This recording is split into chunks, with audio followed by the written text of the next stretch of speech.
Hello students, इस video में हम डिस्कस करेंगे chemical bonding and molecular structure lesson का प्रॉब्लम 4.1। देखिए प्रॉब्लम 4.1 में क्या दिया है, right the Luce dot structure of carbon monoxide molecule. Carbon monoxide molecule का क्या निकालना है, ल्यूस डॉट स्ट्रक्चर निकालना है।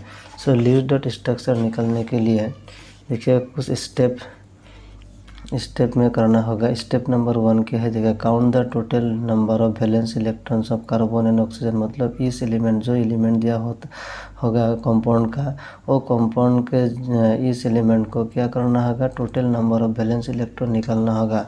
सो इसमें देखिए कार्बन मोनोक्साइड मोलिकुल, सो इसमें 2 एटम है, एक है कार्बन और एक ऑक्सीजन। सो स्टेप नंबर 1 में क्या है, स्टेप नंबर 1 लिख सकते हो तुम लोग, count the total valence electrons of carbon and oxygen. Carbon and oxygen का वैलेंस इलेक्ट्रॉन निकलने का टोटल करना होगा। तो देखिए कार्बन मोनोक्साइड में टोटल वैलेंस इलेक्ट्रॉन कितना होगा। कार्बन में वैलेंस इलेक्ट्रॉन कितना है, 4 है, क्योंकि कार्बन का एटॉमिक नंबर कितना है, 6 है। सो 2,4 लिख सकते हैं, इसीलिए इसका जो वैलेंस इलेक्ट्रॉन कितना होगा, 4 होगा। प्लस ऑक्सीजन का वैलेंस इलेक्ट्रॉन कितना है, ये 6 है, क्योंकि ऑक्सीजन का एटॉमिक नंबर कितना है, 8 है। सो 8 को कैसे लिख सकते हो, 2,6। वैलेंस इलेक्ट्रॉन क्या है, 6 कितना है, 6 है। सो 4 + 6 = कितना हो गया, 10 हो गया। सो कार्बन मोनोक्साइड मॉलिक्यूल में वैलेंस इलेक्ट्रॉन के टोटल वैलेंस इलेक्ट्रॉन निकलना होगा। और पॉजिटिव चार्ज होता तो माइनस करना होगा, नेगेटिव चार्ज के लिए प्लस करना होगा। 2 नेगेटिव मतलब 2 प्लस करना होगा, और 1 नेगेटिव मतलब 1 इलेक्ट्रॉन प्लस करना।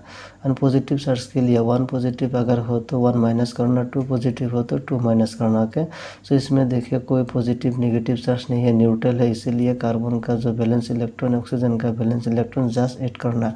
ऐड करके कितना मिला है, 10। सो कार्बन मोनोक्साइड मॉलिक्यूल में वैलेंस टोटल वैलेंस इलेक्ट्रॉन कितना होगा, 10 हो गया। सो स्टेप नंबर 1 हो गया। ओके, सो स्टेप नंबर 1 में क्या होता है, जो count the total valence electron, total valence electron निकालना है। ओके, तो हो गया स्टेप नंबर 2। देखिए स्टेप नंबर 2 पे क्या करना है, draw the skeletal structure of the compound. जो कंपाउंड दिया होगा उस कंपाउंड का क्या करना है, स्केलेटल स्ट्रक्चर मतलब जो स्पेशियल अरेंजमेंट लिखना होगा। सो कार्बन मोनोक्साइड मॉलिक्यूल को ऐसे करके लिख सकते हो, C कार्बन एंड ऑक्सीजन। देखिए ये हो गया स्केलेटल स्ट्रक्चर, मतलब 2 एलिमेंट है, 2 एलिमेंट ऐसे अरेंज करो।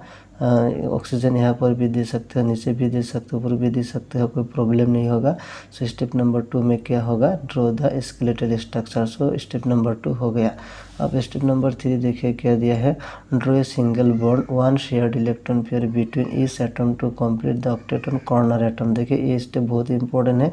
इस स्टेप में क्या करना, draw a single bond 1 shared electron pair between each atom. इस एटम के प्रत्येक एटम जो होता है, एटम के बीच पहले एक सिंगल बॉन्ड देना है। देखिए इसमें कार्बन एंड ऑक्सीजन ये स्केलेटल स्ट्रक्चर, इसमें सिंगल बॉन्ड ऐसे करके देना है, सिंगल बॉन्ड दे दिया। ओके, सिंगल बॉन्ड देने के बाद क्या करना है, ऑक्टेट पूरा करना है। ऑक्टेट पूरा किसने कौन सा एटम का ऑक्टेट पूरा करना है, जो सराउंडिंग एटम रहेगा। इसमें carbon and oxygen surrounding atom कौन सा होगा, जिसका इलेक्ट्रोनेगेटिविटी ज़्यादा होगा वो सराउंडिंग एटम होगा।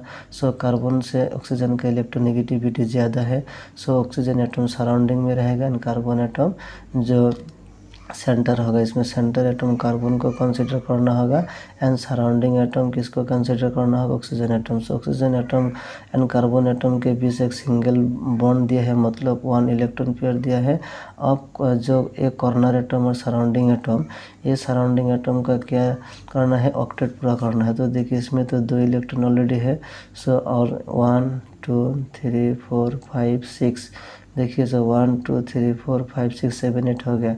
लेकिन इसमें देखिए टोटल वैलेंस इलेक्ट्रॉन कितना है, इसमें टोटल कार्बन मोनोक्साइड मॉलिक्यूल में टोटल वैलेंस इलेक्ट्रॉन 10 है। इसमें देखिए क्या होगा, 1 2 3 4 5 6 7 8 हो रहा है। इसमें देखिए इसे सिंगल बॉन्ड में 2 इलेक्ट्रॉन है, सो इसमें 2 इलेक्ट्रॉन, इसमें 2 इलेक्ट्रॉन, 4 5 6 7 8 हो गया। लेकिन टोटल वैलेंस इलेक्ट्रॉन कितना, 10 है। सो 2 इलेक्ट्रॉन बाकी है। सो जो बाकी इलेक्ट्रॉन जो सेंट्रल एटम होगा उसमें देना होगा। सो कार्बन में आएगा 2 इलेक्ट्रॉन। के समझ में आया।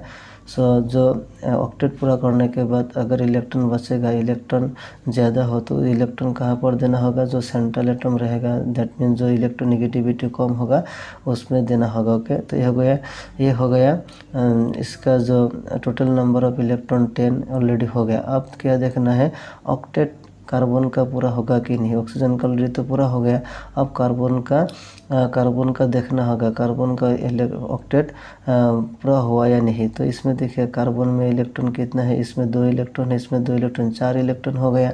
लेकिन ऑक्टेट पूरा करने के लिए ऑक्टेट के लिए कितना इलेक्ट्रॉन होना चाहिए, 8 इलेक्ट्रॉन होना चाहिए। ओके, बट इसमें कितना इलेक्ट्रॉन हो गया, 2 4 इलेक्ट्रॉन हो गया। सो 4 इलेक्ट्रॉन बाकी है। ये 4 इलेक्ट्रॉन कहाँ से आएगा, जो इसमें जो सराउंडिंग एटम और कॉर्नर एटम है, कॉर्नर एटम के पास देखिए lone pair electron 1 2 3 4 5 6 lone pair electron है। इसमें देखिए 1 2 3 4 5 6 3 लोन पेयर ऑफ इलेक्ट्रॉन, मतलब 6 इलेक्ट्रॉन है। सो इससे क्या होगा, इसमें ऑक्टेट पूरा करने के लिए इसे इलेक्ट्रॉन लाना होगा। सो इसमें 4 इलेक्ट्रॉन है और 4 इलेक्ट्रॉन यहाँ से लाना होगा, मतलब 2 लोन पेयर इलेक्ट्रॉन लाना होगा। जो ये स्ट्रक्चर रिसोर्ट करना होगा, मतलब रीअरेंज करना होगा। ओके, सो अगेन क्या करना होगा, carbon oxygen skeletal structure draw करना होगा। इसमें तो 2 इलेक्ट्रॉन पहले से था। अब देखिए इसमें ऑक्सीजन सराउंडिंग एटम से लाना होगा, सेंट्रल एटम से नहीं होगा। सो सराउंडिंग एटम में 4 इलेक्ट्रॉन, सो इसमें एक सिंगल बॉन्ड है, तो 4 इलेक्ट्रॉन मतलब 2 बॉन्ड बनाना है। सो 2 बॉन्ड बन गया, मतलब 4 इलेक्ट्रॉन हो गया। और इसमें जो इलेक्ट्रॉन कम होगा अब, सो 4 इलेक्ट्रॉन कम हो गया और कितना इलेक्ट्रॉन रह गया, ओनली 2 इलेक्ट्रॉन रह गया। देखिए 2 इलेक्ट्रॉन इसमें रह गया, इसमें 2 electron. So this is the final structure of carbon monoxide molecule. So carbon monoxide molecule में अब ऑक्टेट चेक करो, यहाँ पर कार्बन का देखो कि कितना हो रहा है। इसमें 1 2 3 4 5 6 7 8। ओके, कार्बन का ऑक्टेट पूरा हो गया। ऑक्सीजन का देखिए, ऑक्सीजन का कितना हो रहा है, 1 2 3 4 5 6 7 8। ऑक्सीजन का ऑक्टेट पूरा हो गया। सो दोनों एटम का ऑक्टेट पूरा हो गया। So this is the Lewis dot structure of carbon monoxide molecule. अब देखिए प्रॉब्लम 4.2 मेन बुक में, एनसीईआरटी मेन बुक में देखिए इसमें क्या बोलना है, right the Lewis structure of the nitrite ion NO2। मैंने नाइट्राइट आयन का क्या करना है, ल्यूइस डॉट स्ट्रक्चर लिखना है।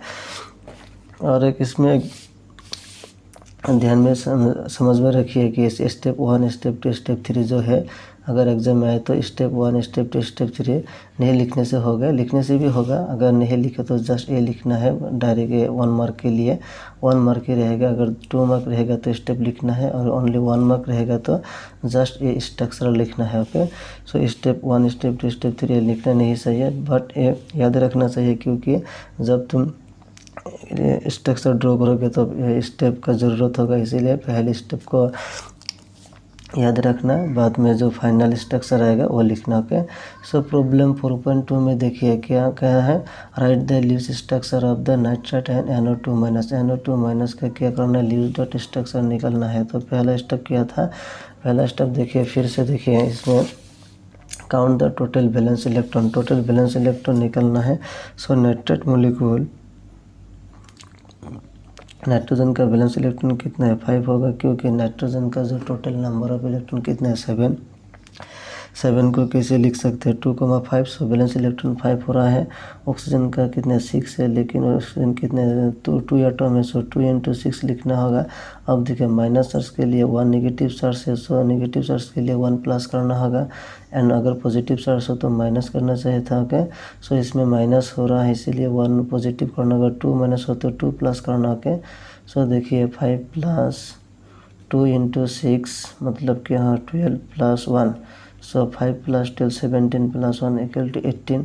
सो टोटल वैलेंस इलेक्ट्रॉन कितना हो गया, 18 हो गया। Okay, total number of valence electron in nitrite molecule = 18। से स्टेप नंबर 1 हो गया। स्टेप नंबर 2 में क्या लिखना है, स्टेप में draw the skeletal structure. So step number 2 देखिए क्या लिखा, draw the skeletal structure of the compound, compound का स्केलेटल स्ट्रक्चर ड्रॉ करना। सो नाइट्राइट मॉलिक्यूल, नाइट्राइट, यहाँ पर एक ऑक्सीजन होगा, यहाँ पर एक ऑक्सीजन होगा। ऑक्सीजन की इलेक्ट्रोनेगेटिविटी ज़्यादा है, इसीलिए वो कॉर्नर एटम होगा, सराउंडिंग एटम होगा। जो इसके इलेक्ट्रोनेगेटिविटी कम हो वो क्या होगा, सेंट्रल एटम होगा। ओके। सो ऑक्सीजन ऑक्सीजन ये हो गया। अब देखिए इसमें क्या करना है, step number 2 draw skeletal structure हो गया। अब स्टेप नंबर 3 क्या करना है, step number 3 draw a single bond 1 shared electron pair between each atom to complete the octet on corner atom. So single bond draw करना है इस एटम के बीच, मतलब नाइट्रोजन ऑक्सीजन के बीच एक सिंगल बॉन्ड ड्रॉ करना है। ऐसे करके कर लिया, मतलब सिंगल बॉन्ड मतलब 2 इलेक्ट्रॉन, इसमें एक सिंगल बॉन्ड होगा। ओके। सो सिंगल बॉन्ड ड्रॉ किया है। अब क्या करना है, ऑक्टेट पूरा करना है। कॉर्नर एटम का जो है ऑक्टेट पूरा करना है। कॉर्नर एटम 2 है, 2 ऑक्सीजन एटम है।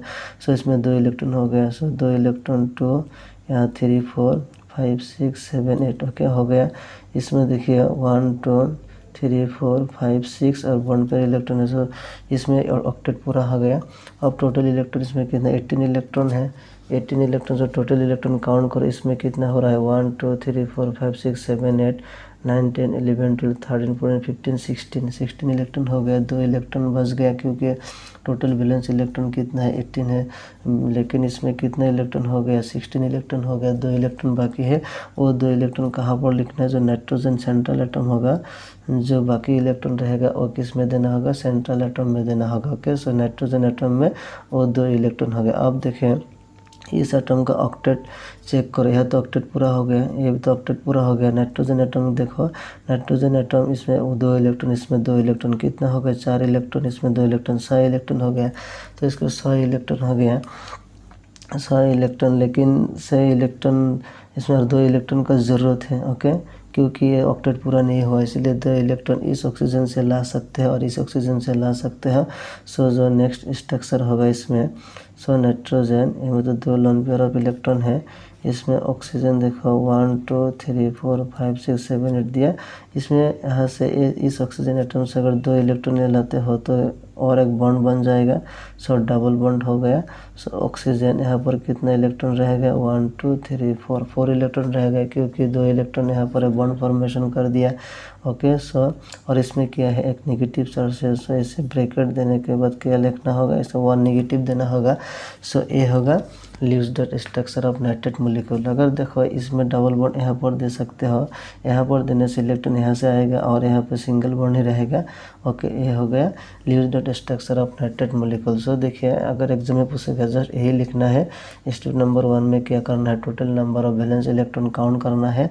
So total number valence electron 18 हो गया। नेक्स्ट स्टेप में क्या करना है, draw the skeletal structure, skeletal structure draw करना है।